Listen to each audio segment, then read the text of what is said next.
మూల ప్రమాణములు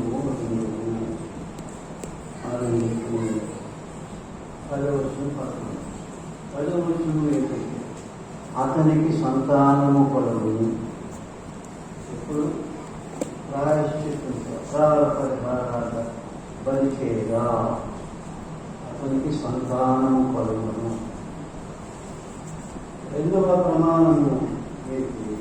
11వ వచనంలో నీతిమంతుడైన సేవకుడు జన్మన దోషమును భరించి తనకున్న అనుభవ జ్ఞానం చేత అనేకులను నిర్దోషులుగా చేయాలి.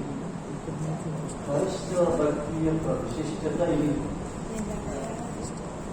మిగతా భక్తిలో భక్తి సిద్ధాంతాలలో దేనిని యేసుక్రీస్తు ప్రభు ద్వారా ఈ లోకంలో అనుగ్రహించగలిగింది. మొదటిది మనము దేవుని సంతానము. ఆయన అపరాధ పరిహారార్థ బలి చేశాడు. మనము ఆయన సంతానముగా చేసుకుంటే శిలువ మరణం పొందాం. రెండవది మనిషిలో శరీరంలో ఉన్నంత కాలం పాపములకు లోబడే స్వభావం వారిని వెంటాడి దోషభరితులుగా చేసే స్థితి ఉంది ఈ లోపల. అసలు ఈ యొక్క విషయాన్ని గ్రహించే ముందు ఏదో లోపం ఉన్నట్టుగా యేసుప్రభుని గురించి మనం అనుకుంటే మనం కొంతవరకే చేస్తాం. ఇది ఒక వరల్డ్ లేక లోకానుసారమైన మనుషుని జ్ఞానంతో కూడిన ఏదో కాదు. మనుషుని ఆలోచన ప్రకారం జరిగేది కాదు. దేవుని నిర్ణయం ప్రకారం జరిగేది. దేవుని ఆలోచన నెరవేరే పరిస్థితుల్లోనికి మనం రక్షింపబడిన వారు పాపం చేయలేని ఉందా? దేవుని సంతానం పాపం చేయటానికి వీళ్ళు కాబట్టి వారి దోషములకు నివారణ ఉంది. దోషాన్ని వృత్తి దోషములకు ఏంటది పుడిస్తారు. అది దేవుడు వల్ల అది శిలువలో నుంచే వచ్చింది. దాని మరణంలో నుంచే వచ్చింది. లోకంలో క్రీస్తు ప్రభు వారి మరణాన్ని గురించి మనం ఏదో అనుకుంటే మనం కాన్సెప్ట్ ఆ 7 మార్కులను సరిపెట్టుకుంటే అది ఏదో పైన అవుట్వర్డ్ అండర్స్టాండ్. కానీ లోపలికి వెళ్తే ఆ స్పిరిచువల్ యాటిట్యూడ్ లేక ఆత్మ సంబంధమైన దేవుని ఏర్పాటు శివమానంలో చాలా ఉంది. కాబట్టి దేవుడి ప్రజలారా, దేవుడు ఎరిగిన వారు కదా ఈ శివమానం యొక్క ఉద్దేశము ప్రాముఖ్యము మనం వివరించగలిగిన జ్ఞానం కలిగిన శక్తి కలిగిన దేవుని యొక్క ఆయన మరణాన్ని ఇంకా ఎంతవరకు మనం దీన్ని ప్రత్యక్షపరచగలమో అనే విషయాల్లో మనం కూడా దీని విషయం ధ్యానం చేసుకుని ఆ విషయాలతో మనం జీవనాత్మతో నింపబడాలి. యేసు ప్రభు వచ్చాడు, గుడ్ ఫ్రైడే మరణించబడ్డాడు, శిలువ ఎక్కాడు. ఎందుకంటే అందరూ చెప్తారు ఏమని? యేసు ప్రభు ఎందుకు వచ్చాడు? పాపులను రక్షిస్తాడు. ఇంకా ఎందుకు వచ్చాడు? యేసు ప్రభు ఎందుకు వచ్చాడు? నశించిన దాన్ని కలిగి రక్షిస్తాడు. ఈరోజు ప్రకటించబడింది చాలా వరకు తెలుస్తుంది. మరి ఎందుకు మరణించాడు? అత్యంత నిర్దేవుడు నక్సలైట్ అనేవాడు, దేవుని వాక్యాన్ని దేవుడు లేదనేవాడు ఉన్నారు. వారు ఏం చేశారంటే యేసు ప్రభు శిలువ మీద మరణించిన మేము కూడా మా ఊళ్ళో శిక్ష వేస్తా ఉన్నాం. కొంతమంది శిలువ పొయ్యి చేసుకుని లోపలికి వెళ్తూ ఉంటారు. ఈరోజు ఏదో ఆయన శివులోకి వెళ్ళమని పోయితే కుమార్కి వెళ్తాం, అది గుర్తులేదు కాదు. లేకపోతే మా యేసు ప్రభు అంటే ఎలాగో చాలా మంది తెలిసారు మా ఊళ్ళో అని చెప్తాను. దేవుడు ఆయన మంచి సమాధానం. దేవాది దేవుడు మానవుడుగా, మానవ శరీరాకారంలో అటు మానవుడుగాను దేవుడుగాను ఉండి ఈ లోకంలో జీవించి పాప పరిహార నిమిత్తమై ఆయన సంతానం కలిగినట్లు, మనం దేవుని సంతానమైనట్లు, మన దోషములకు నివృత్తి కలుగు చేయుటకు ఆయన లోకంలో పాపము లేని వారుగా, పరిశుద్ధుడిగా, మానవుడిగా ఆయన మానవ పాప పరిహారానికి ఎద్దులు, కోళ్ళు లేకపోతే మేకల రక్తం కాదు. అసలు యేసుప్రభు రక్తం ఎందుకు చెందించవలసి వచ్చింది? ఎందుకు చింతించాడు? చెప్పండి. యేసుప్రభు రక్తం ఎందుకు చింతించాడు? ఎందుకు చింతించాడంటే కొంచెం ఒక దోషం లేక ఒక పాపం కావాలంటే, పరిహారం కావాలి. తప్పు చేసినట్టు వేస్తారు, శిక్ష వేస్తారు. శిక్ష చెల్లిస్తే ఆ దోషం పరిహారం అవుతుంది. మరి పాపానికి పరిహారం ఎలా ఉంది? పాపానికి పరిహారం ఈ భూలోకంలో ఎక్కడా లేదు. అన్ని గ్రంథాలు చూస్తే పాప పరిహారం వేరే వేరే అర్థాలు చెప్పారు. ఎందుకు రక్తం చెల్లించవలసి వచ్చిందంటే ఆ రక్తంలో ప్రాణం ఉంది. ప్రాణమును ప్రాయశ్చిత్తం చేయాలి. ప్రాణమును ప్రాయశ్చిత్తం లేవికాండం 17వ అధ్యాయంలో నాకు చాలా స్పష్టంగా రాయబడింది. ఒకసారి చూద్దాం. లేవికాండము 17వ అధ్యాయం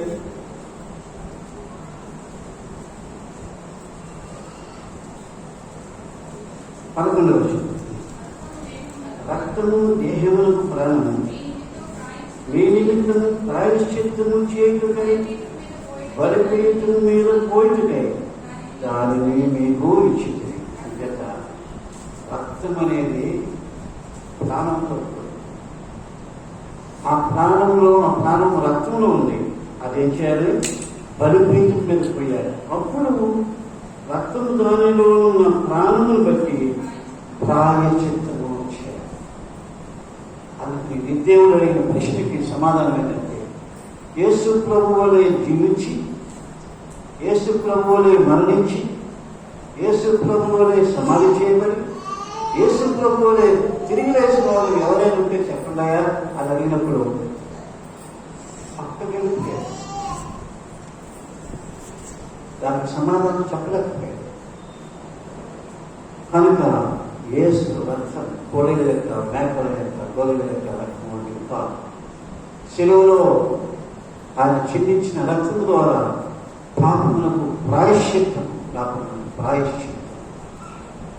అసలు ఇంకో మాట్లాడుతుంటే ఎందుకు ఇదంతా అంటే కొంచెం దైవికమైన ఆలోచనలో మనం నేర్చుకోవాలి. దేవాది దేవుడు సృష్టికర్త. అంతేకాదు ఆయనకు ఒక మంచి పేరు ఉంది. జకర్యా గ్రంథం 12వ అధ్యాయంలో దేవుడికి పెట్టిన ఒక పేరుని మనం చూస్తాం. చూడండి, జకర్యా గ్రంథము 12వ అధ్యాయం 1వ వచనం.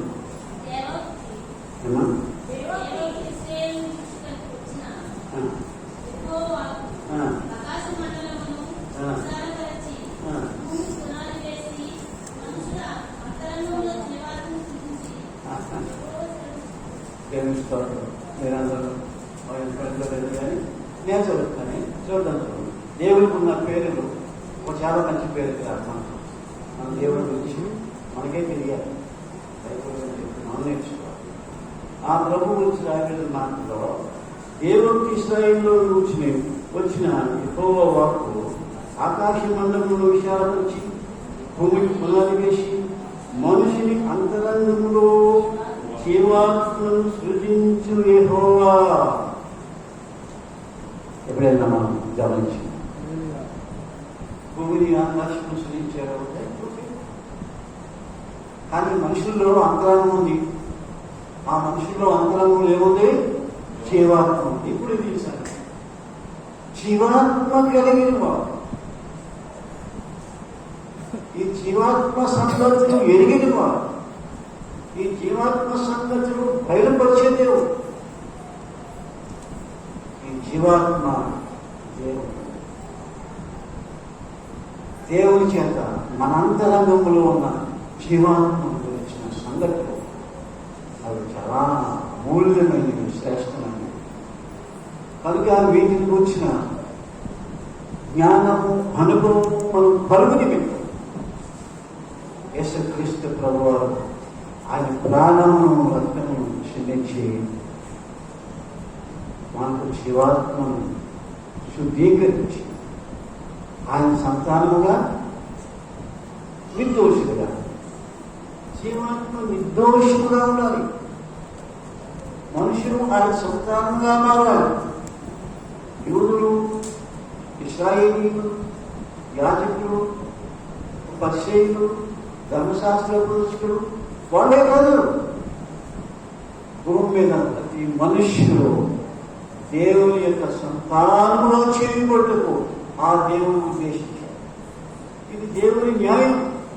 లోకమంతటికి ఒకరిని బలి చేసి ఆ బలి ద్వారా లోకమంతటికి ఈ వెలుగు ప్రకాశించారు, ఈ వరం అందించారు, ఈ జీవులు ఇవ్వాలి. ఈ జీవాత్మ సంగతులు మనుషులు తెలుసుకొని దేవుని ఎదుట నిర్దోషులుగా జీవించి దేవుని అనుగ్రహం కలిగి వారు పరిశుద్ధులుగా జీవించగలుగుతారు. కనుక క్రీస్తు మరణం ఈ లోకానికి ఏదో కానీ మనకైతే మనల్ని దేవుని సంతానంగా చేయడం కొరకే ఆయన శిలువ మరణము అనుభవించారు. రెండవది, మన అంతరంగంలో ఉన్న జీవాత్మను పరిశుద్ధపరిచి ఆ దైవ లక్షణాన్ని పుచ్చుకుంటానికి, వాటిని సంపాదించుకుంటానికి, ఆ దైవ లక్షణాల్లో మన జీవితాన్ని ధన్యం చేసుకుంటానికి ఆయన శిలువ మరణము అనుభవించారు. ఆయన మరణం ద్వారా ఈ లోకానికి వచ్చిన కొన్ని మేలులను మనం జ్ఞాపకం చేసుకున్నాం. ఆయన మరణం ద్వారా ఈ లోకానికి ఏదో మనం అనుకున్నట్టుగా లోకంలో పోయి గుర్తులేయంట, ఈశ్వరు చచ్చిపెట్ట, పాపలు గురించంట, ఒక ఆయన ఈ భారతదేశంలో ఆయన పేరు చెప్పడం బాగోలేక చికాగోలో ఆ దేవుని మతాల గురించి అన్నింటి గురించి కాన్ఫరెన్స్ పెడితే అసలు మనిషికి పాపానికి మీద పాపం అన్నాడు. అది ఏదో పెద్ద గొప్పగా చెప్తున్నారు. మరి పాపాన్ని పోతే ఏమంటారు? పరిశుద్ధులు అంటారా? దేవుని వాళ్ళకి తెలియపరుస్తూ ఉంటుంది, న్యాయం బయలుదేరుతూ ఉంది. ఈ న్యాయం ఇంట్లో నుంచి వచ్చింది. న్యాయానికి మూలం సత్యం, సత్యం అనుసరించేదే న్యాయం, న్యాయము నెరవేర్చేది సత్యం, సత్యం అనుసరించేదే న్యాయం. అది రెండు యేసుక్రీస్తు ప్రభువులందరూ మనకు అనుభవించాడు. మనం సత్యములోను న్యాయములోను కొరకై ఆ క్రియ మనను జరిగించిన కొరకై క్రీస్తు ప్రభువు ఆయన రూపంగా ఆయన శిలువ మరణం అనుభవించాడు. కనుక ఈ లోకంలో ఆయన మరణం ద్వారా అనుగ్రహించబడిన కొన్ని మేలులను మనం జ్ఞాపకం చేసుకుంటాం. ఆయన మరణం ద్వారా ఏమొచ్చింది? ఆయన మరణం ద్వారా ఏమొచ్చింది? రోమిలకు రాసిన పత్రిక 5వ అధ్యాయంలో ఈ మాట మనం వివరిస్తున్నాం. చూడండి, రోమిలకు రాసిన పత్రిక 5వ అధ్యాయం.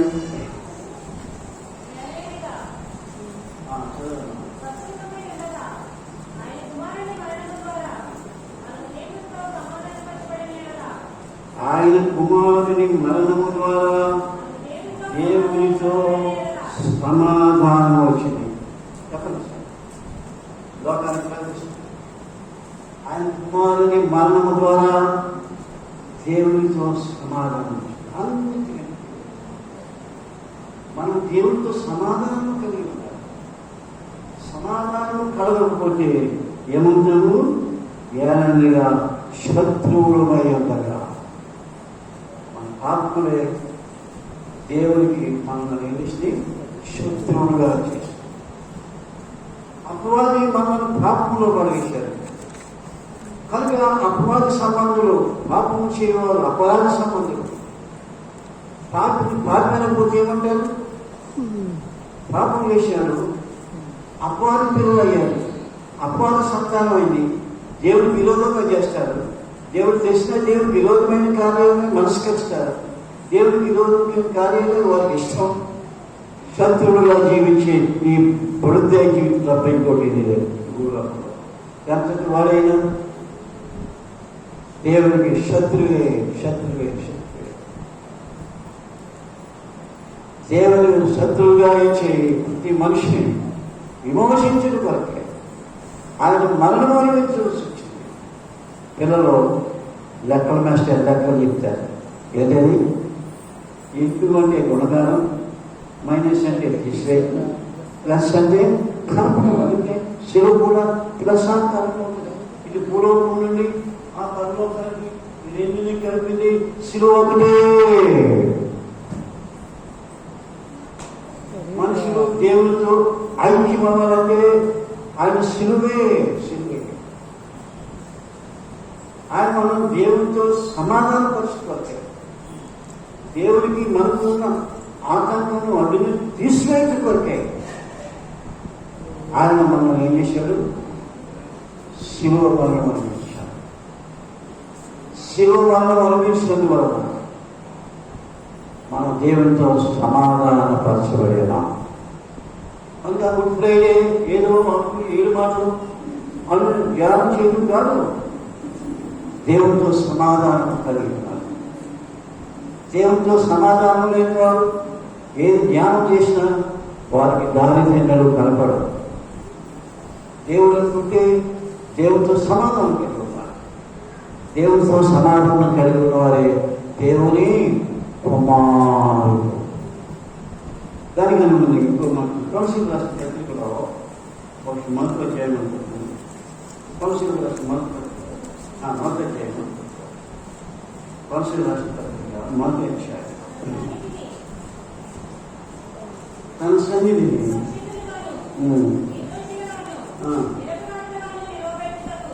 అనుగ్రహించాను. ఆయన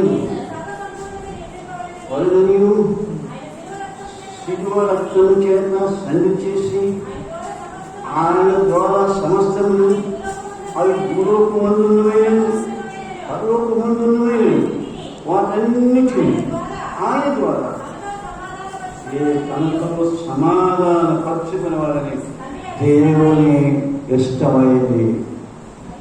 యేసు ప్రభు శిలువతో సమాధాన పరుచుకున్నాడు. దేవుడు నియమమిది. ఆయన నరకత్వం అనేది న్యాయం. అనేకులు నరకానికి పోతుండగా, దేవుని విరోధులైపోతుండగా ఒకరిని ఆధారముగా చేసి ఆయన శిలువలో బలిగా అర్పించి ఆ మరణము ద్వారా మనలను దేవునితో సమాధానపరచాలి. మన తండ్రికి ఇష్టమైనది. మన తండ్రి దేవుడు ఉద్దేశించాడు, సంకల్పించాడు. ఆయన 21 మరియు గతకాలంలో దేవుని దోషకులు మీ దృష్టిల వల్ల మీ మనసులో విరోధ భావం. ఇది చాలా మనసులో విరోధ భావం అని ఒక మాటలో తెలిసినట్టుంది. మనుషుని క్రియలన్నీ నిష్క్రియలే. మనుషుని క్రియలన్నీ నిష్క్రియలే. దేవుడికి ఇష్టమైన కార్యం చేసిన వారు ఎవరూ లేరు. పాస్టర్ గారు విశాఖపట్నం ఆయన లెక్చరర్గా పనిచేసి దేవుడు సేవ వచ్చాడు. దేవుడు ఆయన మంచి జ్ఞానం ఇచ్చాడు. ఆయన భార్య నేర్చుకుని బీచ్ అంతా వెళ్తున్నాడు. ఒక పెద్ద ఆయన ముస్తాయన సంచితాలు వేసుకుని ఒక మోకలు వేసుకుని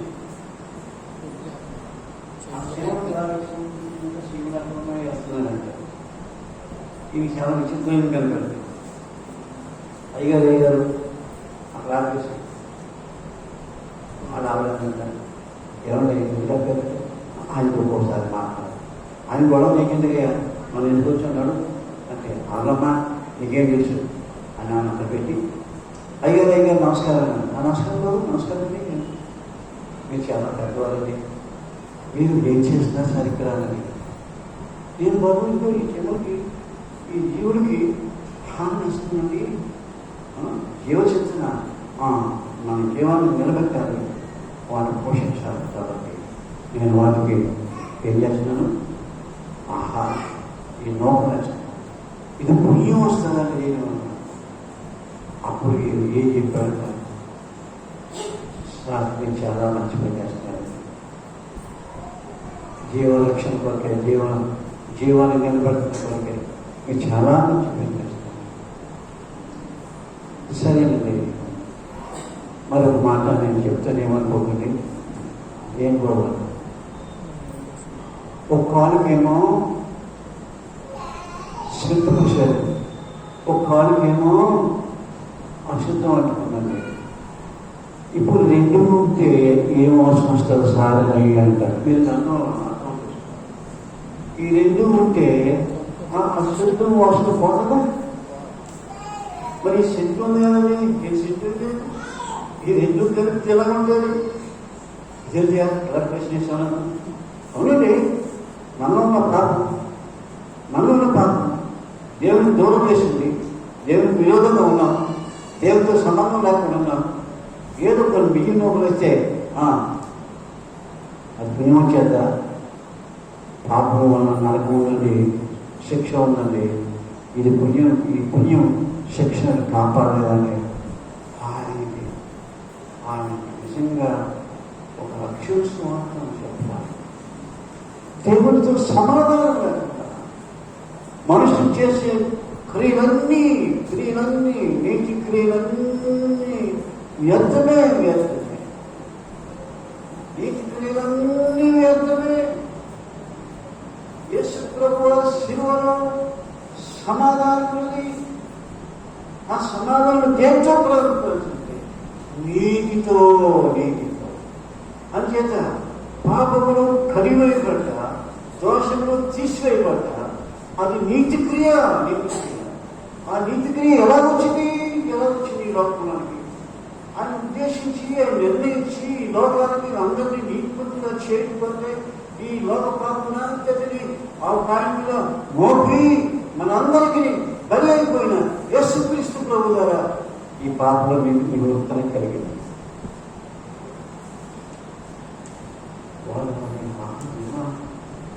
ఈ దినాల్లో మనకు కూడా ఈ నీతి అనుగ్రహించబడుతుంది.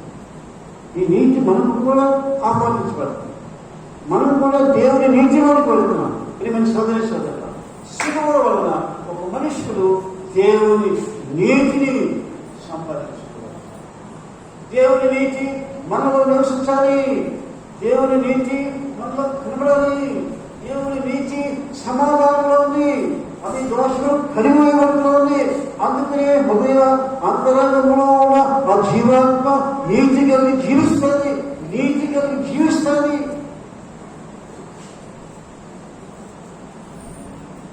నగరసులో ఉన్న స్నేహిత సంఘం నేను చెప్తున్నా, నీతి రాదు. ఆ నీతి ఎలా వస్తుంది? యేసుక్రీస్తు దేవుని చూస్తారు 3వ అధ్యాయంలో చక్కగా రాయబడింది. చూడండి, ఆ దేవుని నీతి అని రాయబడిన మాత్రం మనం జ్ఞాపకం చేస్తాం. చూడండి 22వ వచనం. యేసుక్రీస్తు నందు విశ్వాసములమై నమ్మువారికి అందరికీ దేవుని నీతి అయ్యండి. విశ్వాసంలో నీతిమంతులుగా ఉండాలి. విశ్వాసంలో నీతి ఉంది. విశ్వాసం అనే పేరే నీతిమంతులని మన మాటకు బదులుగా విశ్వాసం అనేది. విశ్వాసము నీతిమంతుగా విశ్వాసము.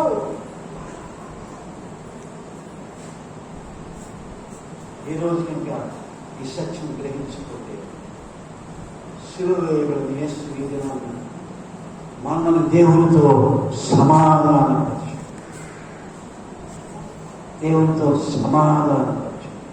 విశ్వాసంలో నీతి ఉందంట. దేవుని వాక్యంలో మనసు దాని కొరింథీ రాసిన పత్రిక మొదటి అధ్యాయం, యోహాను రాసిన పత్రిక మొదటి17వ వచనం. ఎందుకనగా నీతిమంతుడు విశ్వాసంగా జీవించిన రాయబడిన ప్రకారం విశ్వాసం మూలంగా అంతకంటే విశ్వాసం పలుకునట్లు దేవుని నీతి మన స్వనీతి కాదు, స్వనీతి వలన ఈ లోకంలో ఈ క్రైస్తవులు ఈ విశ్వాసులు స్వనీతి కలిగిపోతున్నారు. గుడ్ ఫ్రైడే చేస్తే అది స్వనీతిగా చేస్తామన్నారు. 7 మాటలు వదిలిస్తే అది స్వనీతిగా చేస్తామన్నారు. నేను వెళ్ళాను, 2-3 సార్లు వెళ్ళాను. వాడు వివరిస్తుంటే ఏ మాత్రం వివరించలేకపోతారు. ఇది అనుభవమేది, వివరించడానికి అనుభవమేది. అందుచేత అనుభవంతో కూడిన ఆ యొక్క నీతిని సంపాదించుకొని దేవుని నీతి ఆ విశ్వాసంలో ఉంది. మోసపడండి, ప్రార్థన చేస్తున్నాం, సాధుగా చర్చకి వెళ్తున్నాం, మాకంటే నీతిమంతులు లేదు, మాకంటే విశ్వాసం లేదు అని అనుకుంటే మోసమే. ఒక కాలుకేమో శబ్దం, ఒక కాలుకేమో శబ్దం రాసుకుంటే ఏముంది? పరిహారం లేదు. పరిహారము క్రీస్తు ప్రభు శిలువలో, దోషముల నివృత్తి యేసు క్రీస్తు ప్రభు శిలువలో. శిలువలోనే దోషముల నివృత్తి అని స్థాపించేది, దేవుడు ఏర్పాటు చేసేది. యేసు ప్రభు గారు శిలువను మోసి ఆక్స్ఫర్డ్ యూనివర్సిటీలో వాడు నిర్ధారణతో స్టడీ చేసిన విషయాలు ఎవరో నాకు ఇంట్లో పెట్టారు. యేసు ప్రభు వారు ఎత్తు 5 అడుగులు 11 అంగుళాలు అట్టయినా, అది పోసిన శిలువ 150 కేజీలు బరువు. ఆ శిలువ ఎత్తు 15 అడుగులు ఎత్తు, దాని వెనక్కు 8 అడుగులు వెనక్కు. ఇలా చేసుకుంటూ వస్తూ చరిత్రలో రుజువు పరుస్తూ ఆయన పొందిన ఆ చేతిలో పుట్టిన మేకులు 800 పొడవులు అన్ని రాస్తారు. 175 ఎన్నో ముందులో కోట్లు ఉన్నాయండి. 1000కి పైగా శరీరం మీద గాయాలు ఉన్నాయి. అవన్నీ రుజువులు ఈరోజు ఇంకా రుజువు. అది లోపలిగా చెప్పుకోవటానికే కాదు, ఎందుకు నీతిమంతుడిగా చేయు తన ప్రజలను నీతిమంతులుగా చేయు, వారి దోషములను భరించక మన కొరికే శిలువలో అర్పించబడి చేస్తూ ఆ విశ్వాసం మనకి అనుగ్రహించి మనల్ని నీతిమంతులుగా దేవునితో సమాధానం. ఆ నీతి ఉన్నప్పుడే మనం పరలోక రాజ్యం వెళ్తాం, లేకపోతే పరలోక రాజ్యం వెళ్ళదు. నీతిమంతులైన జనులు, యెషయా గ్రంథంలో నీతిమంతులైన జనులు దేశమును స్వతంత్రించుకుందరు అని రాయబడింది. సంఘాలు నీతిమంతులుగా తీర్చబడుతుంటారు. ఉన్నాయి ఈ సంఘాలు. ఈ సంఘంలో నీతిమంతులుగా తీర్చబడటం గురించి చెప్పాలి. నీతిమంతులుగా తీర్చబడకపోతే ఈ సంఘాల వలన ప్రయోజనం లేదు. గలతీయులకు రాసిన పత్రిక మొదటి అధ్యాయంలో ఈ మాట మనం చూద్దాం. చూడండి, గలతీయులకు రాసిన పత్రిక మొదటి అధ్యాయం 4వ వచనం. మన తండ్రి అయిన దేవుని చిత్త ప్రకారం క్రీస్తు మనలను ప్రస్తుత పుస్తకాలలో విమోచింపబడని మన పాపం నిమిత్తము పుస్తకాల నుండి వినిపించుతాం. ఏంటి పుస్తకాలం? సంఘాలు ఉన్నాయి, నీతి సంఘాలు ఉన్నాయి, విశ్వాసం ఉన్నది నీతి. అంతేక ఇది పేరుకే వేషధారణగా ఉంటానికి కాదు. ఆయన మరణము, ఆ విశ్వాసము మనం నీతిమంతులుగా చేయొచ్చు. దేవునికి ఇష్టలుగా, నిజమా దేవునికి ఇష్టలుగా, నిజమా ఈ మాట కొలతీయులకు రాసిన పత్రిక 2వ అధ్యాయం, కొలతీయులకు రాసిన పత్రిక 5వ అధ్యాయం, 2వ పత్రిక 5వ అధ్యాయం,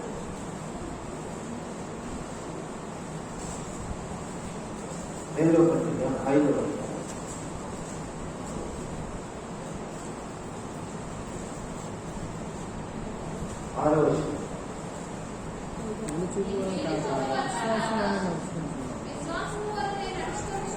కనుక ఉమ్, ఈ దేహములో ఉమ్, నివసించుచున్నంత కాలము ఉమ్, ప్రభువునకు దూరముగా ఉన్నామని ఉమ్. ఎరిగి ఇది, యుండియు ఉమ్, ఎల్లప్పుడూ ఉమ్, ధైర్యము గలవారమై ఉండి ఉమ్, ఉన్నాము. ఉమ్. ఇట్లు ధైర్యం కలిగి కలిగి, ఈ దేహమును ఉమ్, విడిచిపెట్టి విడిచిపెట్టి, ప్రభువునంత ఉమ్. నివసించుటకు ఇష్టపడుచున్నాము. ఉమ్. కావున దేహమందున్నను ఉమ్. దేహమును విడిచినను ఉమ్. ఆయన ఇష్టమై ఉండవలెనని మిగులు అపేక్షిస్తున్నాము. దేవుని స్తోత్రం. ఎంత ధన్యంగా నీ విశ్వాసం. ఈ నీతి విడిచిపెట్టేది కాదు, ఈ నీతి సార్థకమయ్యేది. ఈ సార్థకత్వము ఎవరిలో ఉందంటే విశ్వాసంలో ఉంది.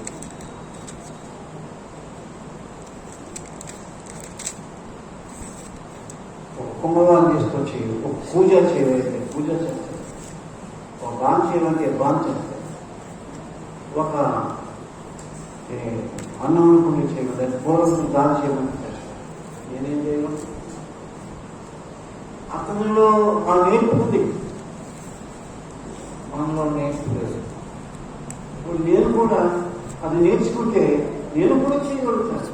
మొదట రాదు, రెండోసారి కొంచెం వస్తుంది, మూడోసారి కొంచెం వస్తుంది, పదోసారి కొత్తగా కొంత వస్తుంది. మనం కూడా తయారు చేయాలి. ఈ స్థితిలో ఏమి రాని వాడు నేర్పరిగా అనుభవంతో కూడిన ఈ స్పిరిచువల్ ఆ గ్రోత్ అనేది దేవుడు మనకు అందించాడు. అది శివోమరణంలో ఆ మాటలు రాయని జ్ఞాపకం చేస్తున్నాను. చూడండి, 6వ వచనం, వెలుచుకున్న కాక విశ్వాసమై నడుచుకొనుచున్నాము. వెలుచుకుంటే బయటికి కనపడదు. నేనేంటో అని విడేస్తారు కదా మనుషుల్ని, పొలాల నుంచి విడేస్తారు, సంఘాల నుంచి విడేస్తారు. ఆ విడేసరికి రాస్తే ఎవడో మాట్లాడు అదనుకుని అప్పుడు తర్వాత తెలియజేస్తాను. అసలు ఏంటి నీ సంగతి అంటే బయటికి కనపడేచు, కంటికి కనపడేచు, బయటికి బాగా నుండుగా చక్కగా మృదువుగా చక్కగా కనబడే 7 మాటలు 7 మాటలు రాసుకుంటున్నారు. అంచేత ఇది క్రియా సాధన చేసే దేవుని యొక్క నీతి ఏం చేస్తుంది? విడిచిపెట్టుకుని కాక విశ్వాసములని నడుచుకున్నట్టు చేయించున్నది. విశ్వాసములని నడుచుకుని వాడు మనకు ముందు ఎంతో మంది విశ్వాసం వలనే నడుచుకున్నారు. ఇప్పుడు మనం నడుచుకున్నాం, ఇక ముందు కూడా నడుచుకుంటాం. మనకు ఆ ధైర్యం ఉంది. ఆ ధైర్యం ఎక్కడి నుంచి వస్తే క్రీస్తు శివ మనం అది ఇక్కడ రాయబడింది. ఈ దేహంలో నివసించినంత కాలము ప్రభుకి దూరంలో ఎల్లప్పుడూ ధైర్యం కలిగి ఉన్నాం.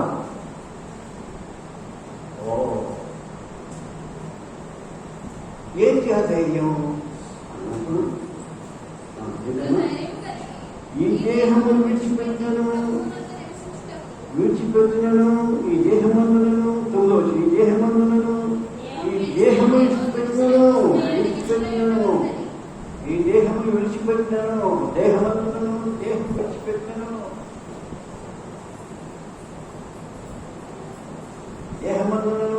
ఏం పని ఈ గొడవ మాకెందుకైనా మన తప్పు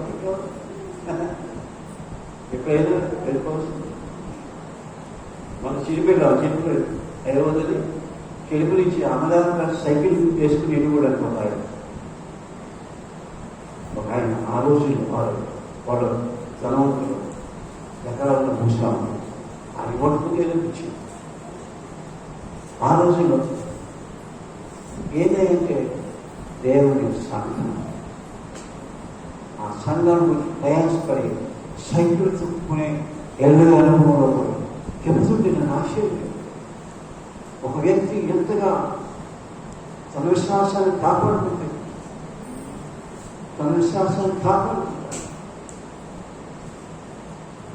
విశ్వాసం ఇంత ధైర్యం ఉందా? విశ్వాసం ఉంటేనే ధైర్యం ఉంటారు మనుషులు. విశ్వాసం లేకపోతే యేసు క్రీస్తునందు విశ్వాసం, ఆయన రక్తమునందు విశ్వాసం, ఆయన పునరుత్థానమునందు విశ్వాసం, ఆయన వాక్యమునందు విశ్వాసం, ఆయన విమోచనంలో విశ్వాసం ఎంత బలమైనది, ధైర్యం పుట్టిస్తుంది. కాబట్టి ఒకే ఒక నిశ్చయం విశ్వాసం ఏంటది? ఈ దేహము విడిచినను, ఈ దేహమును విడిచిపెట్టను.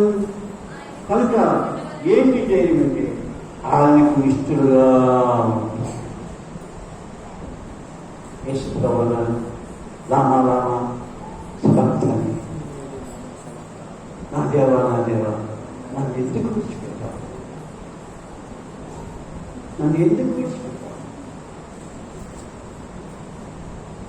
దేవుల కోసం మాటేనండి.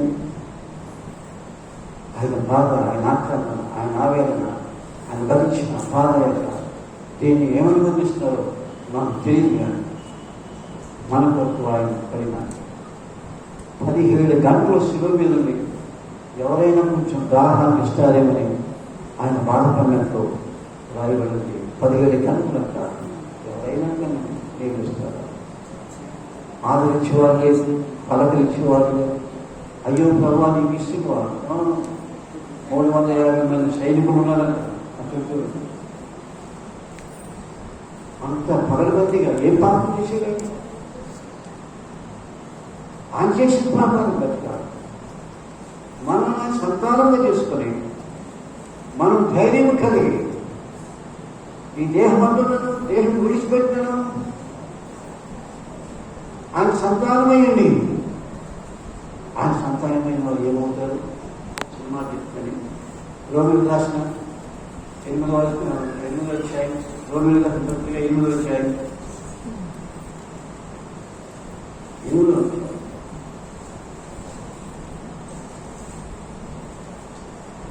17వ వచనం ఎలాగమ్మా?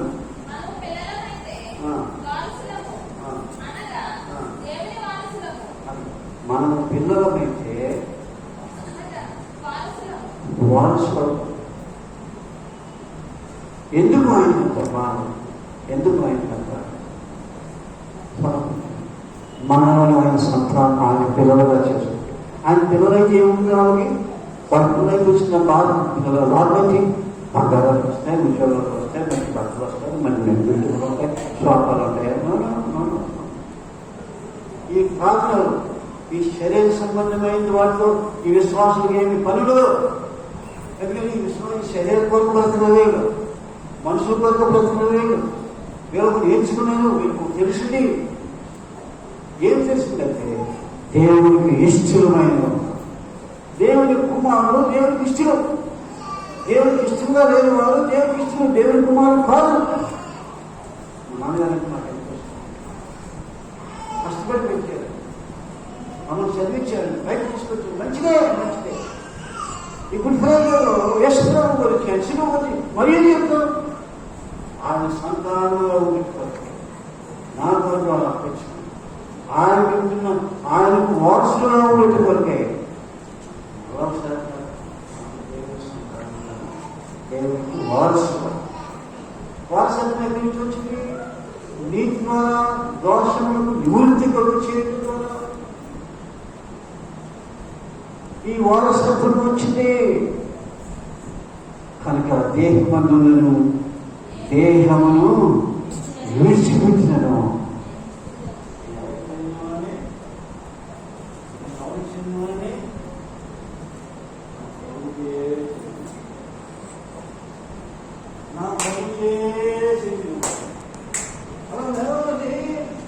అది శివ యొక్క జయం.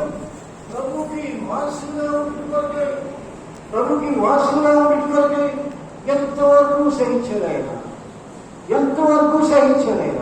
మనం ఆ వారసత్వం పొందే వరకు ఆ వారసత్వం సంపాదించుకునే వరకు, దానికి వారసుగా ఈ లోకంలో ఉండి ఆ వారసత్వం పొందే వరకు సంపాదించు. యేసుక్రీస్తు ప్రభు శిలువలో మనకు అనుగ్రహించబడింది వారసత్వం. విశ్వాసంగా ఆలోచిద్దాం, పరిస్థితుల్లో ఆలోచిద్దాం, దేవుడు వెలుగులో ఆలోచిద్దాం. మన వారసత్వం పొందడానికి దేవుడు మనల్ని లేపుకున్నాడు, ఆకర్షించుకున్నాడు, తీసుకున్నాడు. ఆయన పరిష్కరించాడు, మనం క్షమించాడు, వారసులుగా వచ్చేసి అందుకని భూమి మీద బ్రతికినంత కాలము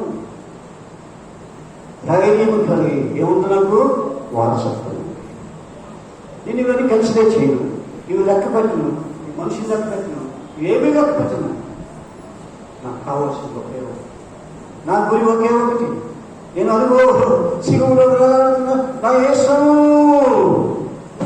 అబ్బా ఎంత గొప్ప ఏం పిలుపుకి నేను నీకు వారసులకే ఎంతగా ముందుగానే నాకు అది కలిగేమంటే ఈ లోకంలో ఉన్నాను, లోకం విడిచినను, దేహములు ఉన్నాను, దేహములు విడిచినను, దేహం విడిచినను అని చెప్పారు. చదువుతుంది దేవుని వాక్యంలో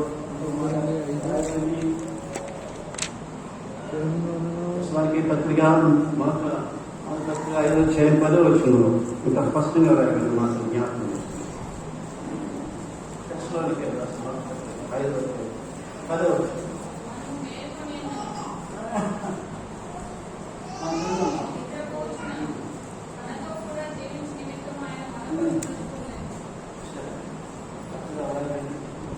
మనం మేలుకొని నిద్రపోవచ్చును, మనము అనంతరం కూడా జీవించి నిమిత్తము